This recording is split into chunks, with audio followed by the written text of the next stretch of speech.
వీక్షకులందరికీ నమస్కారం. రైతు సోదరులకి గుడ్ న్యూస్. తెలంగాణ రైతులకి తెలంగాణ ప్రభుత్వం ఈరోజు రైతు భరోసా నిధులు జమ చేయబోతా ఉంది.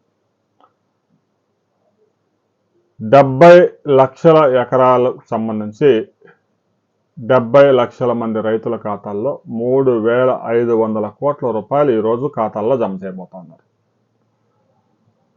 రైతు భరోసా కింద ప్రతి సంవత్సరం తెలంగాణ ప్రభుత్వం 9,000 కోట్ల రూపాయల పైగా ఖర్చు చేస్తూ ఉంది. అందులో ఎకరం లోపు ఉన్న వారికి ఈరోజు, మిగతా వారికి రాబోయే 4-5 రోజుల్లో అందరికీ 5 ఎకరాల లోపు ఉన్న వారందరికీ జమ చేయడానికి రాష్ట్ర ప్రభుత్వం ఏర్పాట్లు చేసుకుంది. సంగారెడ్డిలో 300 కోట్ల రూపాయల వ్యయంతో నిర్మించిన ఆయిల్ ఫామ్ ఇండస్ట్రీ ఈరోజు ముఖ్యమంత్రి రేవంత్ రెడ్డి ఓపెన్ చేయబోతా ఉన్నారు. ఆ సందర్భంగానే రైతు భరోసా నిధులు విడుదలకు సంబంధించిన బటన్ కూడా అక్కడే నొక్కబోతా ఉన్నారు. ఇక రైతుల ఖాతాల్లో మధ్యాహ్నం నుంచి అకౌంట్స్లోంచి నేరుగా ఖాతాల్లో పడిపోతాయి. ఒక ఎకరం లోపు ఎవరైతే ఉన్నారో రైతులు వాళ్ళకి ఈరోజే బెనిఫిట్ అందుతుంది. రేపటి నుంచి ఎకరం పైన 2 ఎకరాల లోపు, ఆ తర్వాత 2 ఎకరాల నుంచి 5 ఎకరాలు ఉన్న వాళ్ళకి ఇలా 3 దఫాలుగా మొత్తం 9,000 కోట్ల రూపాయలు రైతుల ఖాతాల్లో జమ చేయబోతా ఉన్నారు.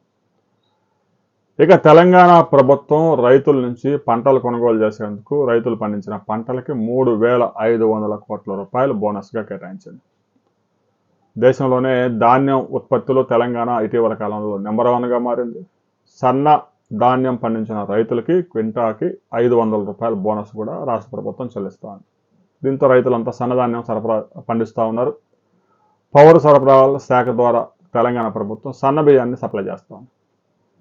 దొడ్డు రకాలు 2 తెలుగు రాష్ట్రాల్లో దాదాపుగా ఎవరు తినడం లేదు.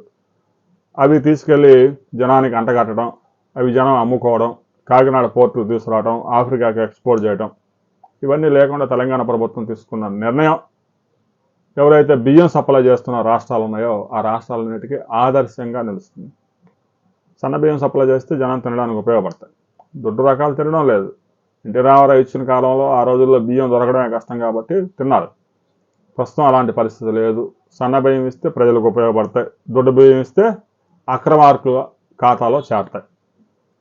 ఇక రైతు భరోసా నిధులు పడగానే ప్రతి రైతు కామెంట్ చేయండి మీకు ఎంత అమౌంట్ వచ్చిందనే విషయాన్ని ప్రతి రైతు కామెంట్ చేయడం మర్చిపోవద్దు.